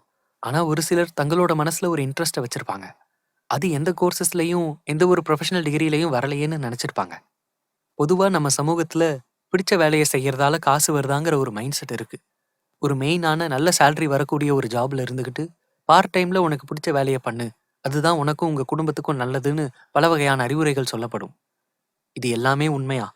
நமக்கு பிடிச்ச வேலைய ஃபுல் டைமா செய்ய ஏதாவது வழி இருக்கா? அதிலிருந்து நம்மளால சம்பாதிக்க முடியுமா? இது போன்ற கேள்விகளுக்கான பதில அடுத்த எபிசோட்ல பார்க்கலாம். Episode 6 chasing your dream. Chase your dream, follow your passion இப்படி சொல்லும்போது கேட்சியா தான் இருக்கும். ஆனா ரியல் லைஃப்ல அது அவ்வளோ சுலபம் இல்ல. ஒரு 20 வருஷத்துக்கு முன்னாடி ஏதாவது ஒரு வேலை கிடைச்சா போதுங்கிற எண்ணம் இருக்கும். தன்னோட பொருளாதார தேவைக்காக எந்த ஒரு வேலைக்கு வேணாலும் போக தயாரா இருந்தாங்க. அவங்களுக்கு என்ன பிடிக்கும், என்ன பிடிக்காதுங்கிறத பத்திலாம் யோசிக்க பணமும் இருந்ததில்ல, நேரமும் இருந்ததில்ல. அதன் பிறகு காலம் கொஞ்சம் கொஞ்சமா மாறிச்சு. எல்லாருக்கும் ஒரு நல்ல வேலைக்கு போகணுங்கிற எண்ணம் வந்துச்சு. போதுமான சம்பளம், தேவையான லீவ், இப்படி பல சலுகைகளை எதிர்பார்த்தாங்க. ஆனா கடந்த சில வருடங்களா பேஷன், மனசுக்கு பிடிச்ச வேலைன்னு புது புது தேவைகள் உருவாகி இருக்கு. நமக்கு பிடிச்ச வேலைன்னு எல்லாருக்குமே எல்லா காலத்துலயும் ஒண்ணு இருந்திருக்கும். ஆனா அதுக்கான சூழல் அப்ப இருந்திருக்காது. ஆனா இன்னைக்கு உங்களோட ட்ரீமை சேஸ் பண்றதுக்கான வாய்ப்பு இருக்கு. உங்க வீட்ல உங்க அப்பா கிட்ட போய், நான் இத தான் பண்ண போறேன். இது எனக்கு பிடிக்கலன்னு சொல்ற மிகப்பெரிய சுதந்திரம் இந்த தலைமுறையினருக்கு கிடைச்சிருக்கு. அத சரியா பயன்படுத்திக்கிறது மூலமா உங்களால உங்க ட்ரீமை அடைய முடியும். நமக்கு பிடிச்ச வேலைய செஞ்சா காசு வராதுன்னு சொல்றதெல்லாம் நமக்கு நம்மளே சொல்லிக்கிட்ட சமாதானம். அப்படின்னா உங்களுக்கு பிடிச்ச வேலையை நோக்கி எப்படி போறது? அத நம்மளோட கரியரா மாத்திக்கிறது எப்படி? அதுக்கான வழிமுறைகள் என்னங்கிறத பத்தி இப்ப பார்க்கலாம். இந்த ஷோவோட முதல் எபிசோட்லயே பார்த்திருப்போம். உங்களுக்கு ஒரு வேலை பிடிக்குங்கிறதுக்கும், அந்த வேலைய நீங்க நல்லா செய்யறதுக்கும் வித்தியாசம் இருக்கு. எனக்கு இந்த வேலை பிடிச்சிருக்குங்கிறது ஒரு ஈர்ப்பு மட்டும்தான். அத சிறப்பா நல்ல முறையில செய்யும்போது தான், அதிலிருந்து உங்களால நல்ல பயன்கள பெற முடியும். Chase your dream. இதுல நீங்க செய்ய வேண்டிய முதல் காரியம், உங்களோட விருப்பத்த தெரியப்படுத்துறது. எப்பவுமே பேரண்ட்ஸ் உங்க மேல அதிகமான எதிர்பார்ப்புகளையும், உங்களோட ஃபியூச்சர் சேஃப்டிக்காக பல முன்னேற்பாடுகளையும் செய்வாங்க. அதுல இருக்கிற முக்கியமான ஒரு பகுதி உங்களோட எஜுகேஷன். உங்க அப்பாக்கு நீங்க கம்ப்யூட்டர் சயின்ஸ் இன்ஜினியரிங் படிக்கணும்னு ஒரு ஆசை இருக்கும். அதுக்காக உங்களுக்கு லேப்டாப், ஒரு பெரிய காலேஜ்ல அட்மிஷன், ஹாஸ்டல் ஃபெசிலிட்டி இது எல்லாத்துக்காகவும் செலவு பண்ண தயாரா இருப்பாங்க. எனக்கு கம்ப்யூட்டர் சயின்ஸ்ல இன்ட்ரெஸ்ட் இல்ல, நான் விஷுவல் கம்யூனிகேஷன் படிக்க போறேன்னு சொன்னா தான் தெரியும். இந்த சூழலுக்கான ஒரு சரியான ரியல் டைம் உதாரணத்தை உங்ககிட்ட பகிர்ந்துக்க விரும்புறேன். சில வருடங்களுக்கு முன்னாடி ஒரு இளைஞன் 12th ஸ்டாண்டர்ட் முடிக்கிறான். அவனோட அப்பாக்கு அவனை ஒரு சிட்டியில இருக்கிற பெரிய இன்ஜினியரிங் காலேஜ்ல சேர்க்கணும்னு ஆசை. அந்த காலேஜ்ல சேர்ற அளவுக்கு மார்க் இல்லாட்டாலும் பல லட்சம் டொனேஷன் கொடுத்து அந்த காலேஜ்ல சேர்த்தாங்க. ஆனா அந்த பையனுக்கு விஸ்காம் படிக்கணும், ஒரு ஃபிலிம் மேக்கர் ஆகணுங்கிறது தான் அவனோட ஆசை. 2 வருஷம் இன்ஜினியரிங் படிச்சான். மொத்தம் இருந்த 24 பேப்பர்ல 2 பேப்பர் தான் அவனால கிளியர் பண்ண முடிஞ்சுது. மேலும் ஸ்ட்ரெஸ் அண்ட் பயம் காரணமா தவறான பாதைக்கு போனான். ஒரு வழியா அதை தெரிஞ்சுக்கிட்டு மேலும் சில லட்சங்களை செலவு பண்ணி அவனை மீட் எடுத்தாங்க. அவனுக்கு முன்னாடி இருந்த இன்ட்ரெஸ்ட்டும் கிரியேட்டிவிட்டியும் இப்ப இல்ல. ஏதோ ஒரு டிகிரி படிச்சுட்டு இப்போ ஒரு ஆஃபீஸ்ல வேலை பார்த்துட்டு ஒரு நார்மல் லைஃப்பை வாழ்ந்துட்டு இருக்கான். ஒருவேளை அவன் ஆரம்பத்திலேயே அவங்க அப்பா கிட்ட அவனோட விருப்பத்தை சொல்லியிருந்தா ஒரு பெஸ்ட் காலேஜ்ல விஸ்காம் பண்ண வாய்ப்பு இருந்திருக்கும். சேஸ் யுவர் ட்ரீம்ல நீங்க செய்ய வேண்டிய 2வது முக்கியமான விஷயம், உங்க இன்ட்ரெஸ்ட்டை பத்தி முழுமையா தெரிஞ்சுக்கணும். ஒருவேளை உங்களுக்கு ஃபோட்டோகிராஃபில இன்ட்ரெஸ்ட் இருந்துச்சுன்னா, ஃபோட்டோகிராஃபினா என்ன? அதுல இருக்கிற பேசிக்ஸ் என்ன? லென்ஸ்னா என்ன? ஆங்கிள்னா என்ன? இது போன்ற சில அடிப்படைகள் தெரியணும். அதுல இருக்கிற பெரிய பெரிய டெக்னிக்ஸை நீங்க படிக்கிறது மூலமாவும், பிராக்டிஸ் பண்றது மூலமாவும் கத்துக்க முடியும். அடுத்ததா, நெவர் கிவ் அப் ஆட்டிடியூட். இது மிக முக்கியம். ஆசைப்பட்டு ஒரு விஷயத்த ஆரம்பிச்ச பிறகு, அதுல இருக்கிற கஷ்டங்கள பார்த்து பயந்து ஓடக்கூடாது. அதை எதிர்கொள்ளணும். சேஸ் யுவர் ட்ரீம்னு சொல்லிட்டு, அவங்க ட்ரீம் நோக்கி பயணம் பண்ற பிரிவிலேஜ் எல்லாருக்கும் கிடைச்சிராது. அப்படி கிடைச்ச அந்த பிரிவிலேஜை சரியா பயன்படுத்திக்கணும். உங்களுக்கு பிடிச்ச வேலையை செய்யும்போது மட்டும் இல்ல, எந்த ஒரு வேலையை செய்யும்போதும் டிஸ்ட்ராக்ஷன்னு சில விஷயங்கள் வந்துட்டு தான் இருக்கும். உங்களுக்குள்ள இருந்த இன்ட்ரெஸ்ட் பேஷனா மாறி ரெட் ஹாட் ஃபார்ம்ல இருக்கும்போது தான் உங்களால எந்த டிஸ்ட்ராக்ஷன்ல இருந்தும் வெளிவர முடியும். உதாரணத்துக்கு ஐபிஎல் ஃபைனல்ல உங்களுக்கு பிடிச்ச டீம் விளையாடுதுனாலும் உங்களோட பேஷன் ரிலேட்டடான கமிட்மெண்ட் இருக்கும்போது ஐபிஎல் உங்களை டிஸ்ட்ராக்ட் பண்ணாது. அப்படி இருக்கும்போது தான் உங்களால உங்க ட்ரீமை சேஸ் பண்ண முடியும். இதுவரை உங்களோட ட்ரீம் ஜாபை நோக்கி எப்படி போகணுங்கிறத பத்தி பார்த்தோம். இனி ஒரு சில பொதுவான ட்ரீம் ஜாப்ஸை பத்தியும் அதை எப்படி அப்ரோச் பண்ணணுங்கிறத பத்தியும் பார்க்கலாம். ஃபர்ஸ்ட் ஆங்கரிங்கை பத்தி பார்க்கலாம். ஆங்கரிங் அப்படின்னா ஒரு ஷோ அல்லது ஒரு ஈவெண்ட்டை சரியான பாதையில கொண்டு போற ஒரு மிக முக்கியமான வேலை. ஆங்கரிங் பத்தி படிக்கிறதுக்குன்னு டிப்ளமோ, யூஜி அண்ட் பிஜின்னு 3 கேட்டகரியிலையும் கோர்ஸ் இருக்கு. Diploma in development journalism, diploma in journalism and mass communication, BA and MA in mass communication and journalism. இந்த கோர்சஸ் படிக்கிறது மூலமா உங்க ட்ரீமை ப்ரொஃபஷனலிசமோட சேஸ் பண்ணலாம். அடுத்ததா ஆக்டிங். ஆக்டிங்கை பத்தி எல்லாருக்குமே தெரியும். அதுக்கு எவ்வளோ பொறுமை வேணும், எவ்வளோ உழைப்பு வேணும்னு பல வெற்றி பெற்ற ஆக்டர்ஸ் சொல்லி கேள்விப்பட்டிருப்பீங்க. உங்களோட உழைப்பால, பொறுமையால வெற்றி பெறுவது மிக சிறந்த விஷயம்தான். ஆனா இதுல இருக்க வேண்டிய இன்னொரு முக்கியமான ஒரு ஸ்கில், தொடர் முயற்சி. ஆக்டிங் மட்டுமில்ல, எந்த ஒரு ஃபீல்டுல பேஷனட்டா இருந்தாலும், அதுல இருக்கிற குறைகள விட வாய்ப்புகள் தான் நம்ம கண்ணுக்கு தெரியும். நீங்க குறை சொல்றதுக்கு பல நியாயமான காரணம் இருக்கலாம். ஆனா, அது எதுவும் உங்களோட வெற்றிக்கு உதவ போறதில்ல. BA acting, bachelor of theatre arts and fine arts, bachelor in theatre, BA in performing arts இது எல்லாமே ஆக்டிங் சம்பந்தமான படிப்புகள். ட்ரீம் ஜாப்ஸ்ல இருக்கிற இன்னொரு முக்கியமான ஏரியா அனிமேஷன். உலகம் முழுக்க எப்பவுமே அனிமேஷனுக்கு தனி ஆடியன்ஸ் உண்டு. அது 2Dயா இருந்தாலும் சரி, 3Dயா இருந்தாலும் சரி. அனிமேஷன்ல இருக்கிற ஃப்ரீடம் ஆஃப் எக்ஸ்பிரஷன் வேற எங்கேயும் கிடையாது. முதல்ல கார்ட்டூன்ல இருந்து ஆரம்பிச்சு இன்னைக்கு ஏஐ இன் அனிமேஷன் வர வளர்ந்துருக்கு. 2D அனிமேஷனுக்கு சில மெத்தடாலஜிஸ் இருக்கு. 3D அனிமேஷனுக்குன்னு சில மெத்தடாலஜிஸ் இருக்கு. 2D அனிமேஷன் முழுக்க முழுக்க டிராயிங் சம்மந்தப்பட்டது. 3D அனிமேஷன் மாடலிங், அதாவது 3D மாடல் கிரியேட் பண்ணி அதை அனிமேட் பண்ற ஒரு மெத்தட். அனிமேஷனுக்குள்ள போறதுக்கு முன்னாடி உங்களுக்கு என்ன ஸ்கில்ஸ் இருக்கு, என்ன ஸ்கில்ஸ் தேவைங்கிறத தெளிவா தெரிஞ்சுக்கிட்டு உள்ள போகணும். இன்னைக்கு பல ஓப்பன் சோர்ஸ் அனிமேஷன் சாஃப்ட்வேரும் மார்க்கெட்ல கிடைக்குது. அதன் மூலமா உங்களால பிராக்டிஸ் பண்ணியும் பார்க்க முடியும். BA in animation and graphic design, bachelor of design in animation, bachelor of visual arts, bachelor in digital film making and animation இது எல்லாமே அனிமேஷன் சார்ந்த ப்ரொஃபஷனல் டிகிரிஸ். இதே போல ஃபேஷன் டிசைன், மியூசிக், ரைட்டிங் இது எல்லாமே ட்ரீம் ஜாப்ஸ் தான். எல்லாரும் சொல்றது மாதிரி படிச்சது செஞ்சா இனிஷியலா காசு வராது. அது உண்மைதான். ஆனா நம்ம செய்யற அந்த வேலையை பேஷனட்டா வெல் ஆர்கனைஸ்டா செய்யும்போது அந்த வேலை வெறும் வேலையா இருக்காது. உங்களோட லைஃப் ஸ்டைலாவே மாறிடும். உங்களோட ட்ரீம் ஜாப்ல இருக்கிற இன்னொரு கஷ்டம் என்னன்னா, பலருக்கும் அது ஒரு வேலையாவே தெரியாது. ஆனா அது எல்லாத்துக்கும் நீங்க பதில் சொல்ல வேண்டிய கடமை இல்ல.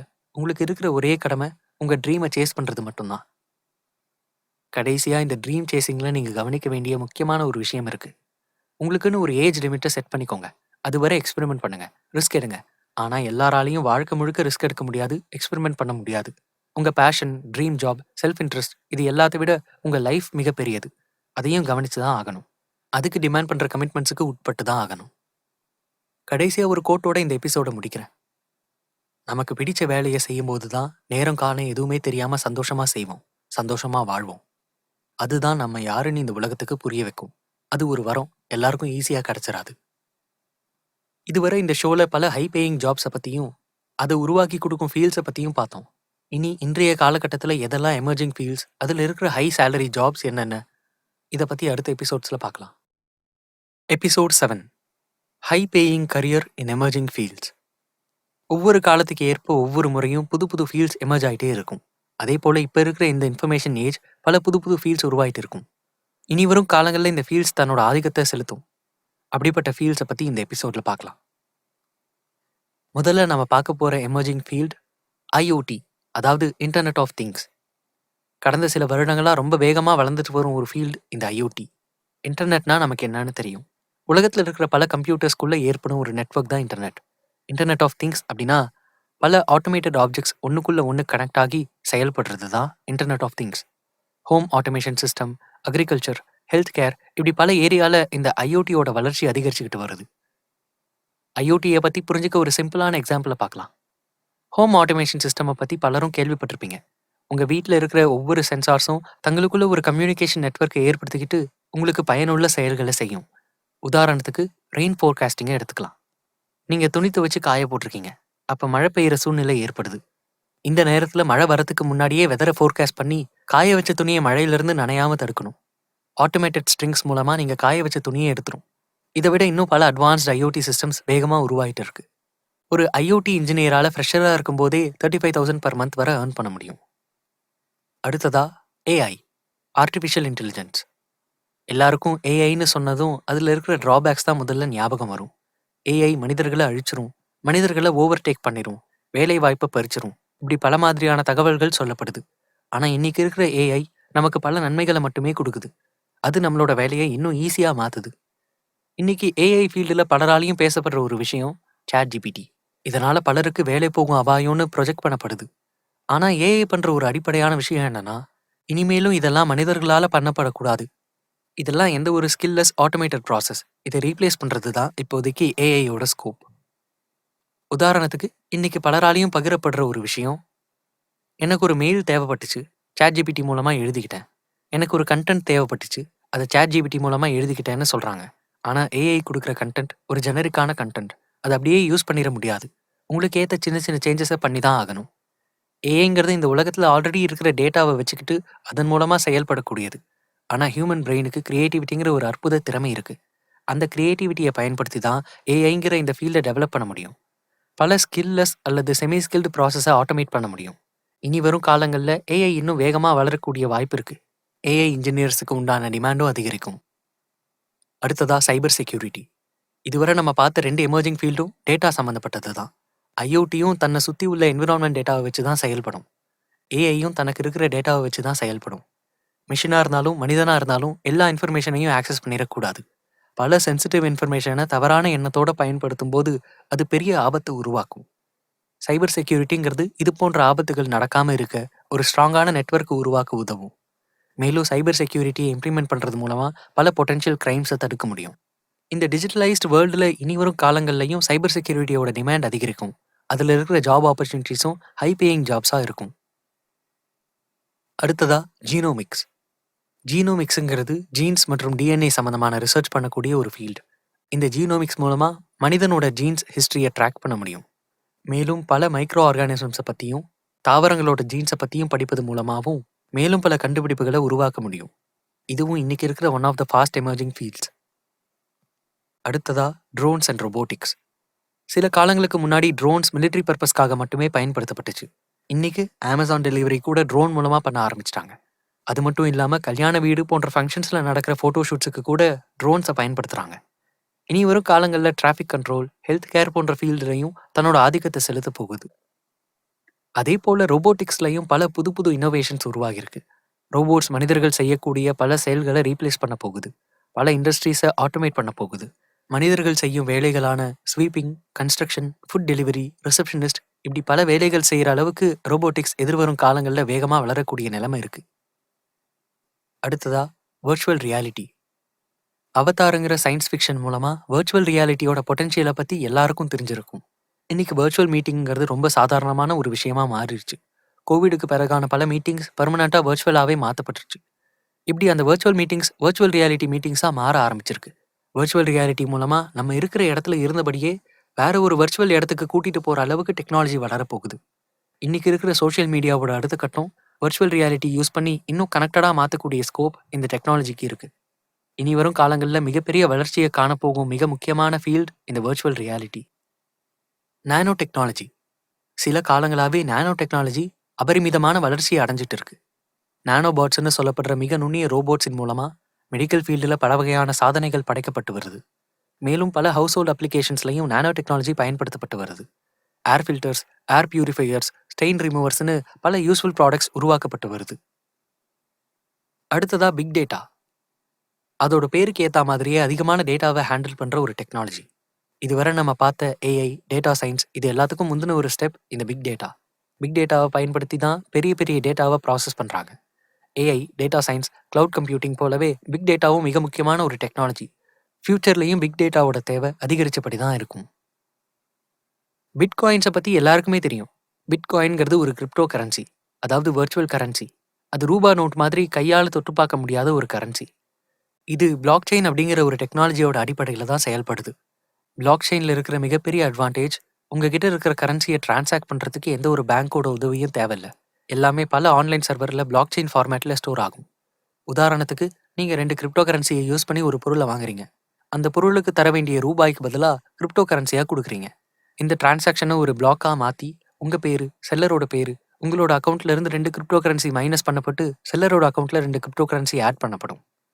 இதை ஒரு சர்வரில் சேவ் பண்ணுவாங்க, அதாவது ஒரு லெட்ஜர் மெயின்டைன் பண்ணுற மாதிரி. இதுதான் பிளாக் செயினோட கான்செப்ட். இதை இன்னைக்கு எந்த கவர்மெண்ட்டும் அனுமதிக்காமல் இருக்கலாம். ஆனால் நம்ம உலகம் தொடர்ந்து டிஜிட்டலைஸ் ஆகிட்டே தான் இருக்குது. அதன் காரணமாக கிரிப்டோ கரன்சியோட வேல்யூவும் அதிகரிச்சுக்கிட்டே தான் போகும். பிளாக் செயின் டெவலப்பர்ஸுக்கு ஃபியூச்சரில் மிகப்பெரிய டிமாண்ட் இருக்கும். எமர்ஜிங் டெக்னாலஜிஸில் கடைசியாக மிக முக்கியமான technology renewable energy. Renewable energy தேவையை பற்றி யாருமே சொல்ல வேண்டியதில்லை. பெட்ரோல்லேருந்து கேஸ் வரை எல்லாமே நாளுக்கு நாள் டிமாண்ட் ஆகிட்டே போகுது. ஆனால் அதுக்கு நிகரான சப்ளை இல்லை. இன்னும் ஒரு நூற்றாண்டுக்குள்ளே பெட்ரோல் போன்ற எரிபொருள் இல்லாமல் போகும். அப்போ நமக்கு இருக்கிற ஒரே ஒரு source of energy renewable energy. Solar energy, tidal energy, wind energy இது எல்லாமே ரெனியூவபிள் எனர்ஜி தான். இன்றைக்கி ரோட்டில் பல எலக்ட்ரிக்கல் வெஹிக்கிள்ஸை பார்க்க முடியுது. அடுத்த 5 வருஷத்தில் ரோட்டில் பெட்ரோல் பேஸ்டு 2 வீலரை விட எலக்ட்ரிக்கல் 2 வீலர் தான் அதிகமாக இருக்கும். டிரான்ஸ்போர்ட்டேஷன் மட்டும் இல்லை, எல்லா பெரிய பெரிய இண்டஸ்ட்ரியும் ரெனியூவபிள் எனர்ஜி சோர்ஸை நோக்கி நகர ஆரம்பிச்சிருச்சு. ஃபியூச்சரில் ரெனியூவபிள் எனர்ஜிங்கிறது தவிர்க்க முடியாத ஒன்றா இருக்கும். இதுவரை இந்த எபிசோடில் எமர்ஜிங் டெக்னாலஜிஸை பற்றியும் அதில் இருக்கிற கரியர் இம்பார்ட்டன்ஸை பற்றியும் பார்த்தோம். இந்த ஷோவோட கடைசி பகுதியாக ஃபாரினில் படிக்கிற டிகிரி கோர்சஸை பற்றியும் அதில் இருக்கிற ஜாப் ஆப்பர்ச்சுனிட்டிஸை பற்றியும் அடுத்த எபிசோடில் பார்க்கலாம். எபிசோட் 8 ஸ்டடீஸ் இன் அப்ராட். 12th முடித்த பிறகு எந்த மாதிரியான ஸ்டடீஸ் உங்களுக்கு ஹை பேயிங் ஜாப்ஸை உருவாக்கி கொடுக்கும்னு பார்த்தோம். அப்ராடில் நல்ல கோர்சஸை நல்ல யூனிவர்சிட்டிஸில் படிப்பது மூலமாகவும் ஒரு நல்ல ஹை பேயிங் கரியரை அமைச்சிக்க முடியும். அது சம்மந்தமான தகவல்களை இந்த எபிசோடில் பார்க்கலாம். அப்ராடில் படிக்கிறதுக்கு முதல் குவாலிஃபிகேஷனாக ஒரு சில என்ட்ரன்ஸ் எக்ஸாம்ஸ் எழுத வேண்டியதாக இருக்கும். உங்களோட இங்கிலீஷ் ப்ரொஃபிஷியன்சியை டெஸ்ட் பண்ணுறதுக்காக ஐஎல்ஸ், டோஃபல் போன்ற எக்ஸாம்ஸை எழுதி பாஸ் பண்ணணும். நீங்கள் இங்கிலீஷில் எந்த அளவுக்கு ஃப்ளூயண்ட்டாக இருக்கீங்க, உங்களால் அங்கே சர்வை பண்ண முடியுமான்னு டெஸ்ட் பண்ணுறதுக்காக தான் இந்த எக்ஸாம். மேலும் உங்கள் சப்ஜெக்ட் நாலேஜை டெஸ்ட் பண்ணுறதுக்காக ஜிஆர்இ, எஸ்ஐடி, ஏசிடி போன்ற எக்ஸாம்ஸை கண்டக்ட் பண்ணுறாங்க. இதுலேயும் நீங்கள் பாஸ் பண்ணி ஆகணும். மேலும் 12th 70 to 80% மார்க் எடுத்துருக்கணும். இது எல்லாமே உங்களோட அகாடமிக் ரிலேட்டடான எலிஜிபிலிட்டி. கடைசியாக ஃபைனான்ஷியல் ப்ரூஃபும் தேவைப்படும். உங்களால் அப்ராடில் தங்கி படிக்க முடியுமா, ஃபீஸ் கட்ட முடியுமா, டெய்லி ஆகிற செலவுகளை சமாளிக்க முடியுமா, இது போன்ற விஷயங்களை உறுதிப்படுத்துவதற்காக ஃபைனான்ஷியல் ப்ரூஃப் கேட்பாங்க. இந்தியாவில் அப்ராடில் படிக்கிறதுக்காக எல்லா பேங்க்லேயும் ஸ்பெஷலைஸ்டு லோன் தரப்படுது. அதை பயன்படுத்தி உங்களால் உங்களோட எஜுகேஷனல் ஃபைனான்ஷியல் நீட்ஸை பூர்த்தி செஞ்சுக்க முடியும். எந்த ஒரு நேஷனலைஸ்டு பேங்க்கை அணுகுனாலும் அதுக்கான தகவல்களை பெற முடியும். 20 லட்சத்திலிருந்து 1 கோடி வரை லோன் தர பேங்கர்ஸ் தயாராக இருக்காங்க. இது எல்லாமே பேசிக் எலிஜிபிலிட்டி க்ரைட்டீரியா. இனி கோர்சஸ் டீட்டெயில்ஸை பற்றி பார்க்கலாம். முதல்ல சயின்ஸ் ஸ்டூடெண்ட்ஸ்க்கான யூஎஸில் இருக்கிற யூனிவர்சிட்டிஸ் பற்றியும் அதில் இருக்கிற பெஸ்ட் கோர்சஸை பற்றியும் தெரிஞ்சுக்கலாம். எம்ஐடி இதுதான் யூஎஸில் டாப் மோஸ்ட் இன்ஸ்டிடியூஷனாக ரேட் செய்யப்படுது. இதில் இருக்கிற முக்கியமான கோர்சஸ் மற்றும் high paying courses BSc chemistry, architecture and aerospace engineering. அடுத்ததாக ஹார்வர்ட் யூனிவர்சிட்டி. இந்த யூனிவர்சிட்டியில் earth and marine sciences, astrophysics and computer science இந்த கோர்சஸை பெஸ்ட் கோர்சஸாக கிளாஸிஃபை பண்ணுறாங்க. மெரைன் சயின்சஸ், ஆஸ்ட்ரோஃபிசிக்ஸ் போன்ற ஹைலி ஸ்பெஷலைஸ்டு கோர்சஸை அப்ராடில் படிக்கிறது மூலமாக இன்னும் அதிகப்படியான எக்ஸ்போஷர் கிடைக்கும். மூணாவது Caltech, California Institute of Technology. இந்த இன்ஸ்டிடியூட்டில் ஆஸ்ட்ரோஃபிசிக்ஸ், ஜியோகெமிஸ்ட்ரி, பிளானட்டரி சயின்ஸ் போன்ற கோர்சஸ் ஹை பேயிங் கோர்சஸாக கிளாஸிஃபை பண்ணப்பட்டிருக்கு. அடுத்ததாக கார்னல் யூனிவர்சிட்டி. இதில் agricultural sciences, biological engineering, engineering physics போன்ற கோர்சஸை படிக்கலாம். இனி யூகேயில் இருக்கிற யூனிவர்சிட்டிஸை பற்றியும் கோர்சஸை பற்றியும் பார்க்கலாம். University of Cambridge. இந்த யூனிவர்சிட்டியில் chemical engineering, medicine, psychological and behavioural science போன்ற கோர்சஸை படிக்கலாம். அடுத்த பிளேஸில் இருக்கிறது யூனிவர்சிட்டி ஆஃப் ஆக்ஸ்ஃபோர்ட். இங்கே biomedical sciences, computer science, medicine போன்ற கோர்சஸை படிக்கலாம்.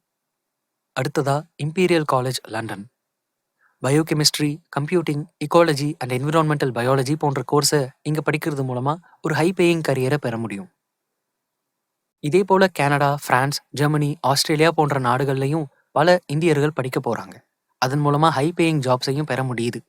நீங்கள் எந்த கோர்ஸ் படிக்க போகிறீங்க, அந்த கோர்ஸுக்கு எந்த யூனிவர்சிட்டி ரொம்ப சூட்டபுளாக இருக்கும்னு பாருங்கள். அதன் பிறகு நீங்கள் பார்க்க வேண்டிய முக்கியமான விஷயம் அங்கே இருக்கிற என்விரான்மெண்ட். அது ரொம்ப குளிரான நாடா அல்லது இந்தியா போல ஹாட்டான ஒரு கண்ட்ரியா, அவங்க கல்ச்சர் எப்படிப்பட்டது, ஃபாரினர்ஸை எப்படி ட்ரீட் பண்ணுறாங்க, இது போன்ற விஷயங்களையும் கண்டிப்பாக கவனிக்கணும். எந்த நாட்டுக்கு போனாலும் நம்மளோட சேஃப்டி மிக முக்கியமானது. அப்ராடில் படிக்கிறது மூலமாக பல புது புது எக்ஸ்போஷர்ஸை மாணவர்களால் பெற முடியும். மேலும் பல எக்ஸ்பர்ட்ஸ், பல பயனீர்ஸ் கூட இன்ட்ராக்ட் பண்ண முடியும். இது அவங்களோட படிப்பை இன்னும் மதிப்பு மிகுந்ததா, திறன் மிகுந்ததா மாற்றும். இதுவரை இந்த ஷோவில் 12th ஸ்டாண்டர்ட் முடித்த மாணவர்கள் எந்த மாதிரியான கோர்ஸ் எடுத்தால் அதிகமான சேலரி பெறக்கூடிய ஜாப்ஸில் பிளேஸ் ஆகலாம், எதெல்லாம் எமர்ஜிங் ஃபீல்ட்ஸ், எந்த மாதிரியான புது புது ஜாப் ஆப்பர்ச்சுனிட்டிஸ் இருக்குன்னு பல தகவல்களை தெரிஞ்சுக்கிட்டோம். நீங்கள் எங்கே படித்தாலும் சரி, எந்த கோர்ஸில் ஜாயின் பண்ணாலும் சரி, உங்களோட அல்டிமேட் கோல் என்னங்கிறத மறக்காதீங்க. நீங்கள் அங்கே இருக்கிறதுக்கான ரீசன் என்னங்கிறத மறக்காதீங்க. இது உங்களை டிஸ்ட்ராக்ட் ஆக விடாமல் ஸ்டடீஸில் ஃபோக்கஸ்டாக வச்சுருக்கும். இதோட இந்த ஷோ நிறைவு பெறுது. இதன் மூலமாக நீங்கள் கேட்ட தகவல்கள் பயனுள்ளதாக இருக்கும்னு நம்புகிறேன். உங்களோட கருத்துக்களை மறக்காமல் கமெண்ட் செக்ஷனில் பதிவிடுங்க. நன்றி, வணக்கம்.